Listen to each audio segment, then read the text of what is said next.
Patuloy kayong nakasubaybay sa With Due Respect kasama ang Team Pinas. Ngayon naman, pakinggan natin ang ating komento ng ating mga live audience dito sa University of Makati.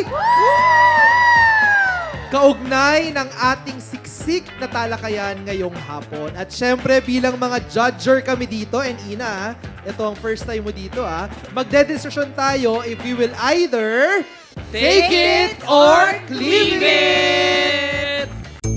Take it or leave it. Okay. Ayan. So, maghingi tayo ng comment. Si Carlo ngayon kasama ng ating audience. Hanapin niyo muna kung nasaan ako. Tapos iti-take it or leave I'm it trying to natin. blend here that. Okay, so Ayan, simulan na ayan, natin. Okay. Sir, anong iyong pangalan at sige, anong iyong opinion?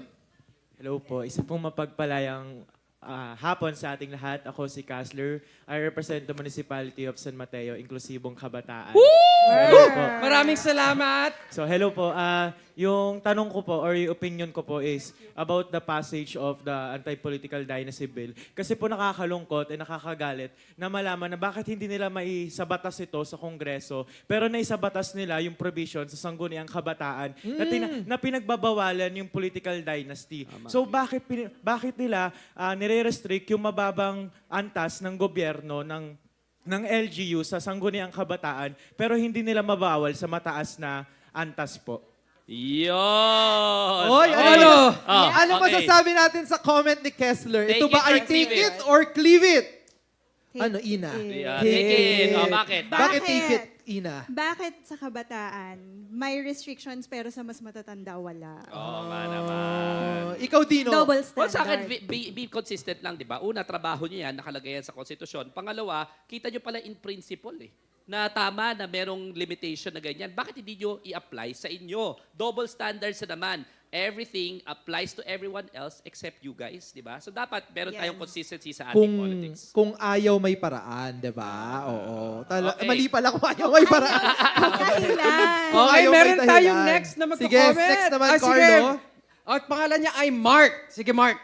Magandang araw po, ako po si Mark mula po sa lungsod ng Pasig. 3 punto lang po, napakahaba po ng diskusyon natin kanina. Una, accountability delayed is accountability denied. Ang hanap ng mga kabataan, mapanagot na, sabi nga ng mga kabataan ngayon, saan nyo ba talaga dalahin ang pondo ng bayan? Pangalawa, sa passage po ng Anti-Political Dynasty, ako po ay galing po sa lungsod ng Pasig. Yung mayor po namin, 30 taon na binasag yung dinastiya. What more kung mapasa yung Anti-Dynasty? Mas maraming oportunidad ang mga kabataan na mamuno sa kanilang lokalidad. At pangatlo, hinahunting po ngayon ng ICC si Senator Bato at si Senator Bongo at yung mga iba pang co-perpetrators po ng war on drugs. No? Ang masasabi ko lang po, sabi po nila ay kami naman, maybe ito na po yung pagkakataon na magkaroon kayo ng Group Hague sa The Hague. Maraming salamat po. Maraming galing na salamat, Mark. Ang galing ni Mark, no? So I think, take it or leave it? Take it! Take it talaga, Oo. no? Ako, na lang, hindi na ako magko-comment kay Mark kasi kompleto na yan eh. Oo. Pero ang naramdaman ko, talagang napakahusay ng mga kabataang Pilipino. Alam nila yung tama sa mali, di ba? Hindi, tsaka sa akin lang, gusto ko lang sabihin, kung ganyan ang kabataan natin, I think this country will be in a better place. And it's gonna be very, very soon. Kaya dapat din maipasa yung anti-dynasty kasi ang mga taong tulad ni Mark dapat makarating ng pamahalaan. Tama! I agree. I'll take that. Okay, Take next that. na maririnig naman natin ay please state your name. My name is Sophia Grace de la Cruz and I'm from 2A Social Studies. As a Social Studies major and also educator, and I would like to share the points from you guys. I really like it. Magandang gabi po. Okay. For my opinions, we cannot guarantee the possibilities of these anti-dynasty bills. And also, there is another issue when it comes to this is a debate whether it would be presidential or parliamentary. We would like to establish that we cannot avoid propaganda and also populism when disregards. And also for our qualification, number one for our qualification, and a natural born citizen, and also no degree. and also be a literal Filipino. So we need a guarantee. And we already experienced this from 2022 elections with some lower class. I do not hate people who connected with us, but nangyayari lang kasi is naging populism siya, which is the voice of the people, yung ginagamit nila as their backup for it.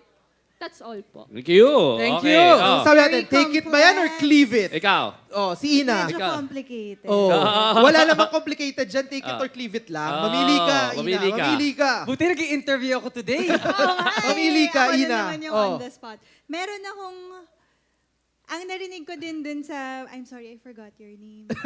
Pia. Pia, oh. Sophia. Oo, sa Ang comment ni narinig ko Sophia. dun sa comment kasi ni Sophia, yung very thin line between populism tsaka democracy. At yung tanong doon ay, sinong magbabantay? Yeah. Ako ang tingin ko, ikikleave it ko tong comment ni Sophia, no? Kasi isa sa mga nabanggit ni Sophia, tingin natin dapat daw magkaroon ng qualification, extra qualification, dapat may college degree. But pag tinitignan ko naman yung ating kongreso, pag tinitignan ko naman yung Senado, halos lahat naman may mga degree. Pero hindi naman sila napigilan nun na hindi sila magnanakaw. Hindi naman sila napigilan ng college degree nila na hindi sila kumakampi sa ibang bayan kaysa kumampi sila sa sarili nating bayan. Tingin ko hindi batayan, no, yung degree ng isang tao para malaman natin kung siya ay mahusay o hindi na lingkod bayan.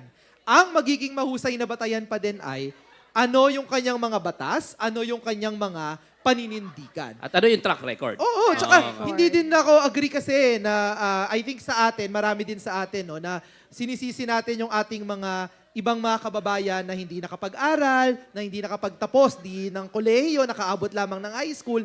Pero sa bayang ito, kung punong-puno tayo ng mga dinastiya, di ba? Alam mo, Ano nga ba? yung hindi ka nakakapagtapos ng pag-aaral, dahil din yan sa ano bang klaseng oportunidad yung meron sa bayan Tsaka nyo. batay sa datos, Diba? tama ba, Clive, na ang nagpanalo kay Rodrigo Duterte ay hindi yung may hirap. Yes. Ay, hindi. Class A, B, C.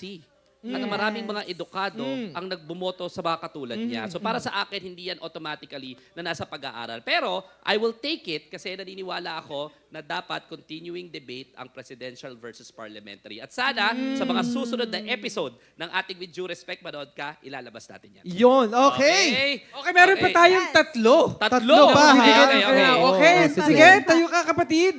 Pakilala ka at ano yung masasabi? Suportahan naman natin. So hello po, good afternoon po sa inyo. I'm Rafael B. Capiral from 1B Social Studies! So, Bachelor of Secondary Education. So na-inspired po ako dun sa diniscuss niyo pong topic na political dynasty, especially po yun. Kasi ako po mismo, first hand, nakatira po sa isang lalawigan, which is Rizal, na kung saan ay currently pinamumunuan ng isang political dynasty family. Specifically, ang Inares. So, ayun. Dapat lang sila i-mention. So since birth ko pa lang, 2005, sila na ang namumuno ng lalawigan ng Rizal. So, ito rin yung, kasi, for me, throughout my life sa Rizal, halos little to no development pa rin ang nangyayari sa lalawigan namin. Specifically sa bayan ng Binangonan, which is where I live. So, it is one of the reason kung bakit ako nag-aral sa University of Makati, sa Metro Manila. Para kasi kung iniisip ko po na kung mag-aaral po ako sa Binangonan, Rizal, since for me, parang hindi ako mabibigyan ng good quality education doon. So, and I deserve naman talaga. It is one of our rights naman talaga na magkaroon ng good quality education. And it is one of the reason kung bakit ko pinilit na mag-aral sa Metro Manila, specifically sa Makati. Yun. Para naman natin. Oh, so take it or cleave Take it it. or ang cleave it. ka-comment. Take Oo. it. Sa Salamat, take it Rafael. pala. Oo. Take Thank it. you. Kaya nga kailangan na talagang maipasa yung sa political dynasty. Ano pangalan mo nga? Diba? Ano pangalan mo nga? Ano pangalan niya? Raf, Raf. ako ang gusto ko kaya I'll take it kasi si Raf, matapang, may boses, pangalanan ng dapat pangalanan. Oo. And sa ating demokrasya, di ba, dapat hindi tayo allergic sa diskurso, hindi tayo dapat allergic sa criticism, at ngayon kung mabalinipis ang kanilang balat, umalis kayo sa politika if you can't take the heat. Okay, ang ating Okay. last comment. Oo, meron akong bagong tropa dito. Pangalan Okay, natin, okay. John Ray. Day ones ko to eh. Oo. Oh. Magandang hapon sa mga nandito. May mga political science pa ba rito? Yun. Okay. Shoutout sa inyo. Okay. So, first of all, sayang wala si si Prof. Richard. Nakita ko kasi yung sa lineup. Actually, I follow him for mga 3 years na siguro sa Facebook. And then, kaka-follow ko lang sa isa na huwag niyo sabihin sa kanya. Bring Richard home. So, first of all, napapasalamat ako kasi pumunta kayo dito sa University of Makati, which is a premier university in the Metro Manila region. And also, pinakamaganda, isa sa mga pinakamagandang quality education dito rin sa Metro Manila. Shout out sa mga. Okay, so, ang gusto ko lang, ang mga natutunan ko lang is, yun nga, yung sa political dynasty, which is malaking issue talaga. Sa social media pa nga may mga yung nabasa natin sa Cavite nga lang, 'di ba? Marami nagrereklamo yung mga matatanda raw is ayaw nila ng pagbabago. In-name drop ko lang, mga barsaga yung yung namumuno doon. So tapos yung isa pa doon yung representative doon is masyadong loudmouth. So ang masasabi ko lang is dapat talagang i-invalidate na yung dynasty na namumuno. Kahit nga dito sa Taguig dapat bago na rin eh. So, isa pa ko pang gustong sabihin is ang West Philippine Sea is ate. Nasabi ko na kanina, we have all the documents, we have all the references, we have all the evidences. West Philippine Sea shall belongs to the Philippines. Thank you. Okay. Take it. Sa comment na atin ng West Philippine Sea, take it or cleave it. Take Take it. it! 100% yan, take Okay, it. Diba? oo. Talagang take it. Tama na yung mga political dynasties. Take it or cleave it. Take it! Take it. 100%. Diba? Okay, At, oo. syempre, maraming salamat sa mga estudyante ng University of Makati! Take it! Take it. Okay. All good things must come to an end. At Aww. dyan naman po nagtatapos at isang kalahating oras ng Bardagulan at malamang talakayan natin sa iba't ibang issue ng Pilipinas. Muli, maraming salamat po sa lahat na naki-vibe check at naka-deep dive ngayong hapon, lalo na sa ating live audience sa University of Makati. Nabitin ba kayo sa kwentuhan? Huwag po kayong mag-alala dahil makakasama niyo po ulit kami sa susunod na linggo.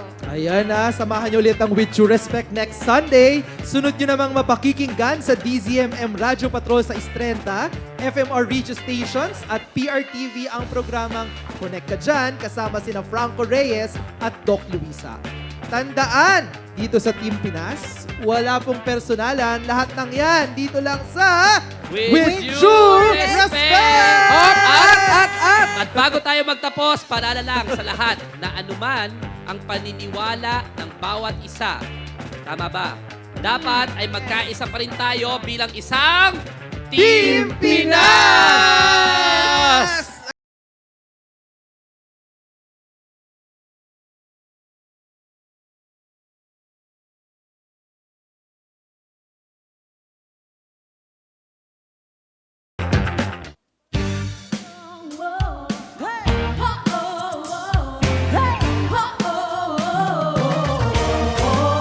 Bawat hakbang sa lupa ng bayan, pusong nag-aalab, handang lumaban sa kalsada ng pangarap. Tayo'y sabay, hawak kamay, Team Pinas ang taglay. Bagong umaga, tayong simula, liwanag ng pag-asa, Team Pinas ang dala, isigaw.